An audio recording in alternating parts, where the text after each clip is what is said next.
Bienvenue dans cette nouvelle édition de l'Africa Newsroom, la première de l'année 2020. Bonne année, surtout, nous sommes ravis de vous retrouver dans cette nouvelle édition de votre émission de décryptage de l'actualité africaine. Au sommaire ce soir, les pays du G5 Sahel et la France se réunissent ce lundi 13 janvier dans le cadre d'un sommet extraordinaire à Pau ont décidé de renforcer leur coopération militaire face à la recrudescence des attaques djihadistes. Le président français a d'ailleurs annoncé l'envoi de 220 soldats supplémentaires pour les forces de l'opération Barkhane. Le Togo, premier de la classe en termes de promotion des investissements en Afrique, prévu pour s'établir à 85,9 milliards de francs CFA en 2019. Les investissements directs étrangers dans le pays se sont inscrits en hausse de 15,6% par rapport à 2018. Et puis d'ici 2025, l'État du Sénégal entend construire 100 000 logements pour les personnes à revenus faibles, moyens et modérés. Cette initiative entre dans le cadre d'un programme phare que le gouvernement a mis en place pour résoudre la crise de logement. Les Sénégalais qui n'ont pas de toit sont prioritairement visés par ce projet. Avec nous sur ce plateau pour en parler, Jean-Marie Talley, directeur général de la fiduciaire Fiscofin. Bonsoir Marie. Bonsoir Corinne. Et meilleurs vœux. Merci à vous. Surtout meilleurs vœux à tous nos téléspectateurs, meilleurs vœux à tous vos partenaires, donc tous les partenaires d'Africa 24 et tous les Africains surtout. Merci pour eux. Et nos éditorialistes Jean-Marie Bitomo et Jean-François Akanji Kombe. Bonsoir monsieur. Bonsoir. D'abord. Bonsoir Corinne. Enchanté de vous retrouver sur ce plateau pour la première fois. Moi de même. C'est une très très belle année. J'espère que Africa 24, nous allons encore aller plus haut que nous sommes. Et je souhaite les meilleurs vœux à tous nos fidèles téléspectateurs qui nous suivent assidûment dans toute l'Afrique.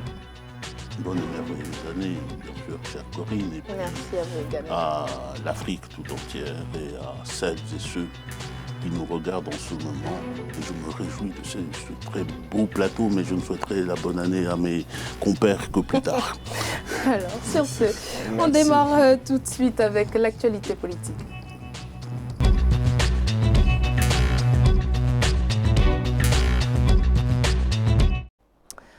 Un sommet s'est tenu lundi 13 janvier à Pau, en France. Les dirigeants du G5 Sahel et leur homologue français Emmanuel Macron étaient réunis pour discuter de la situation sécuritaire du Sahel. Réunion cruciale à l'issue de laquelle la France et les pays du G5 Sahel ont décidé de renforcer leur coopération militaire, notamment à travers un nouveau cadre stratégique, la coalition pour le Sahel, axée autour de 4 piliers.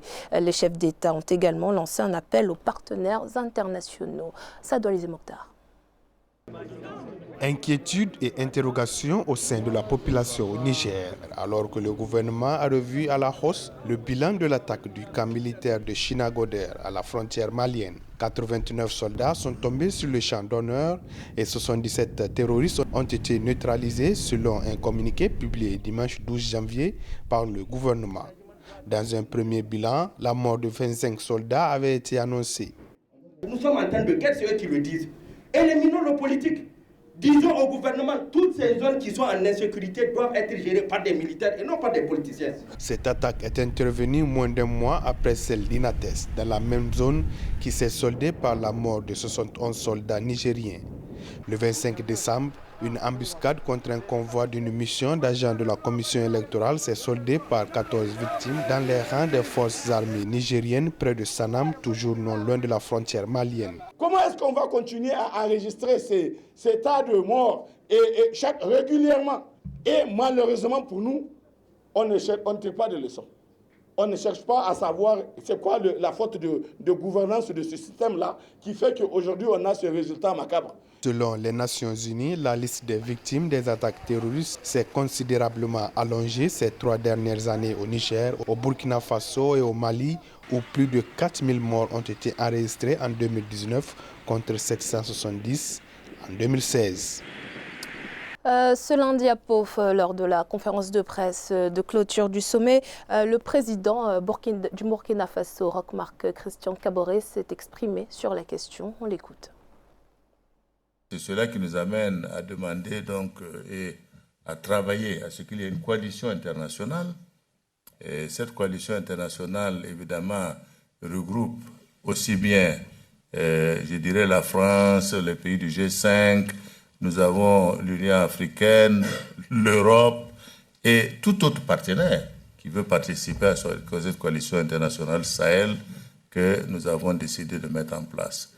Au-delà de cela, je voulais préciser également qu'au niveau de l'Union africaine, la dernière conférence des chefs d'État a réexaminé, je dirais, la contribution de l'Union africaine à la lutte contre le terrorisme, qui intègre également, je dirais, l'aspect militaire et l'aspect développement, et a décidé de contribuer pour un montant de 2 milliards de dollars, 2,5 milliards de dollars à la lutte contre le terrorisme également au niveau de la région, je dirais, de la CEDEAO.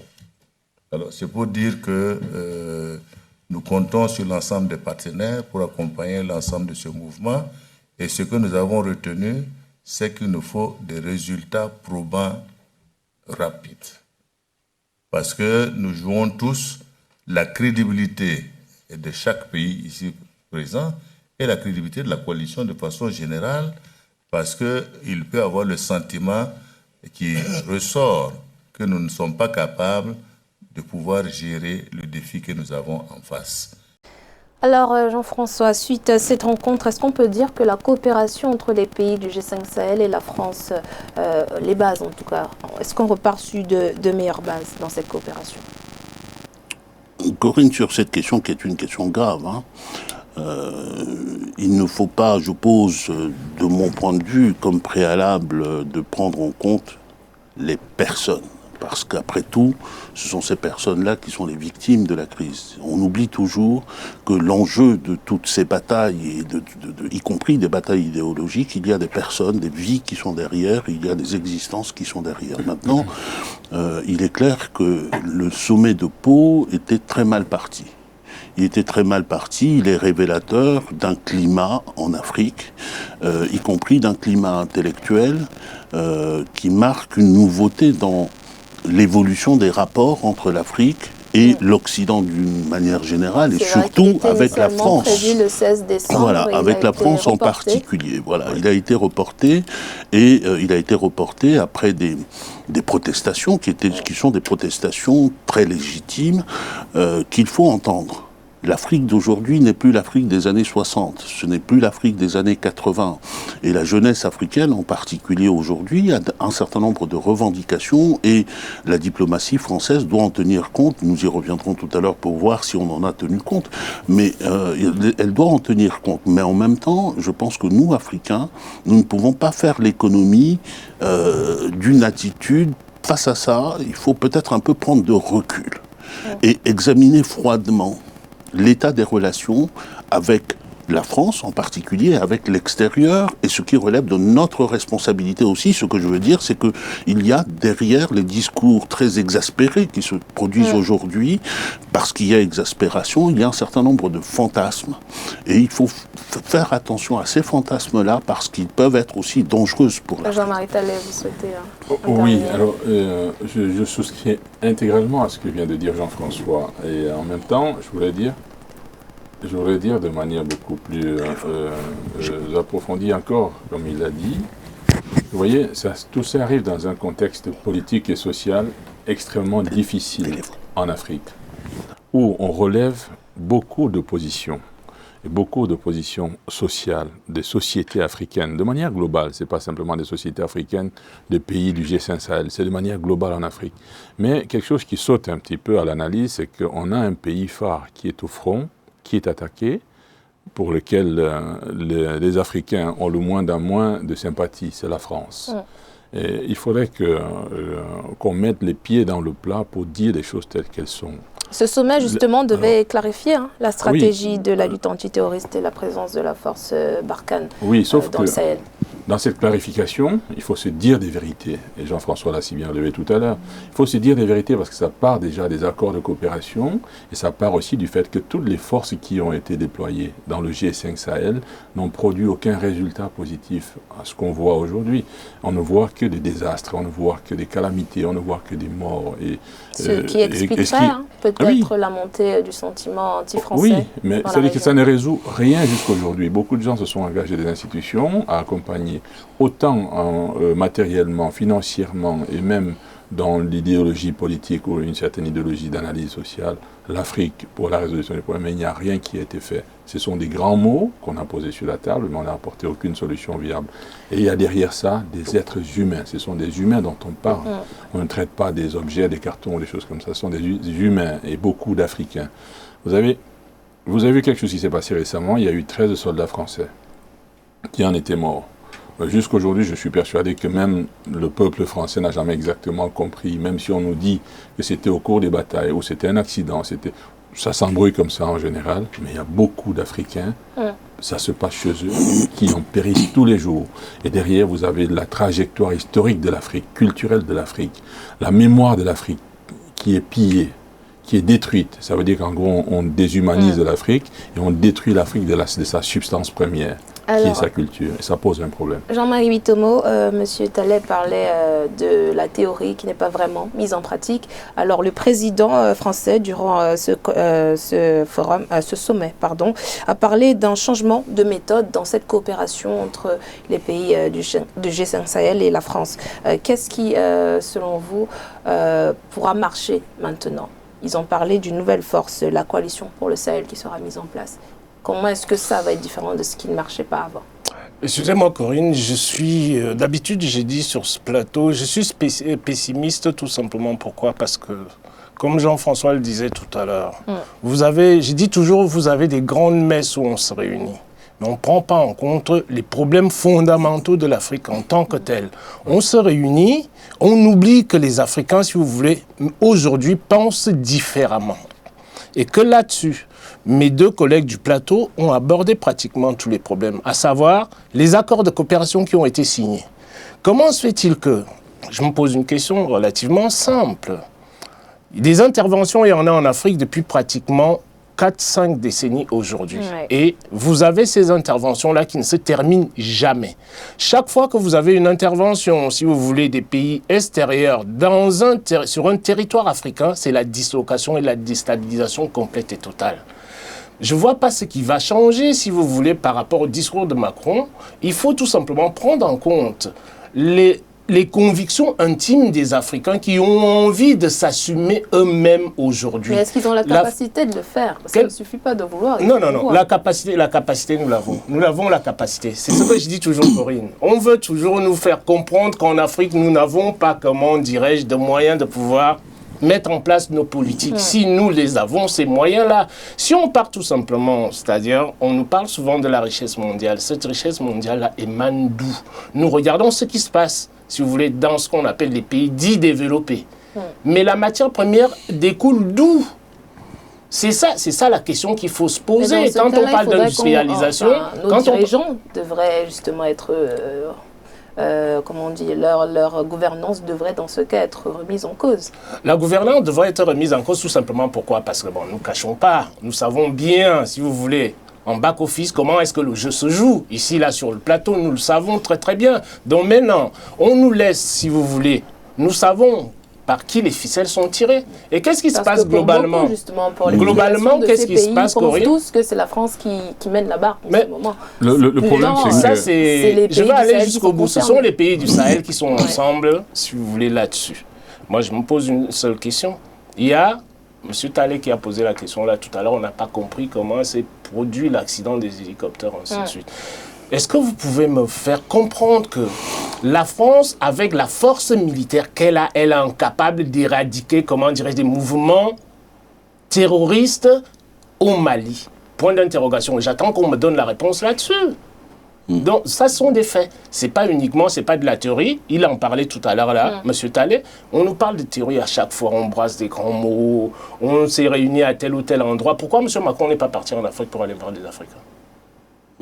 Voilà un point d'interrogation. Pour la commémoration, en même temps, pour rendre hommage au 13 on nous sert toujours, on trouve des occasions pour nous servir toujours de la diversion, en permanence, quand ça concerne l'Afrique. Le problème, c'est que... c'est encore une énième diversion. C'est une énième diversion, parce que quand vous regardez, en général, de manière globale, vous voyez la situation, on ne pose pas souvent les vraies questions. On focalise sur le terrorisme. Parce qu'on a peur que si ça se développe là-bas, ça peut franchir la Méditerranée et arriver ici. Sauf que derrière, quand on fait des promesses, des grandes promesses, on établit des grands soutiens. Mais quand on prend simplement promesses et soutiens, la mise en application, aucun des pays, y compris les pays liés à l'ONU, y compris les pays de l'OCDE, y compris les pays qui sont engagés à apporter le concours, n'agit concrètement. Mais derrière, on va focaliser. Vous avez dit un mot tout à l'heure, la gouvernance de nos dirigeants. On est conscient aujourd'hui que la plupart de nos dirigeants africains sont inadaptés à la situation actuelle de l'Afrique et l'évolution de l'Afrique. Mais ce n'est pas pour autant qu'il faut systématiquement jeter le bébé avec l'eau du bain. Il faut accorder à la plupart qui se démènent pour trouver des solutions, tant qu'ils peuvent, la capacité d'accepter de s'asseoir autour d'une table.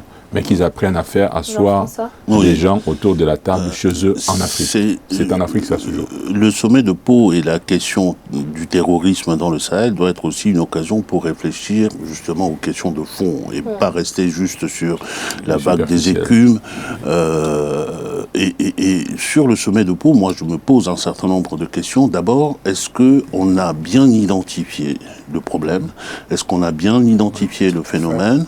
Est-ce que c'est de cela qu'il s'agit? Et est-ce qu'on apporte les réponses dans la bonne perspective? J'entends que les participants à cette conférence de Pau sont retournés chacun chez soi, satisfaits. Ils sont satisfaits. Et puis on parle beaucoup de multilatéralisme, on appelle la communauté internationale à venir se joindre, tous les États intéressés, mais est-ce que c'est le bon cadre? Est-ce que c'est le bon cadre? Parce que j'observe que dans cette affaire, la solidarité internationale ne joue pas vraiment de façon institutionnelle. Comment elle aurait pu jouer? Lorsque le 11 septembre, les États-Unis ont été attaqués, c'était une attaque terroriste, n'est-ce pas? On a réuni le Conseil de sécurité, on a adopté une résolution. C'est-à-dire qu'on a considéré que cette attaque terroriste constituait une menace à la paix ou une rupture de la paix internationale. Un problème général, global, de la sécurité internationale. Aujourd'hui, combien de pays en Afrique sont attaqués par le terrorisme, et ne serait-ce que dans la zone du Sahel, combien de morts? On ne va pas y revenir. Et pourquoi Or, dans cette perspective-là, on constate que le Conseil de sécurité ne s'est pas saisi du problème, et y compris la France, qui est le leader, qui essaye d'assurer le leadership de ce mouvement-là. Pourquoi la France n'a pas, membre permanent du Conseil de sécurité, n'a pas traduit cela au Conseil de sécurité? Ça, c'est la première dimension du multilatéralisme, du faux multilatéralisme qu'on nous sert. La deuxième, elle est africaine. Oui, elle est africaine. On va marquer une pause et on revient dessus dans la deuxième partie. Merci. À tout à l'heure.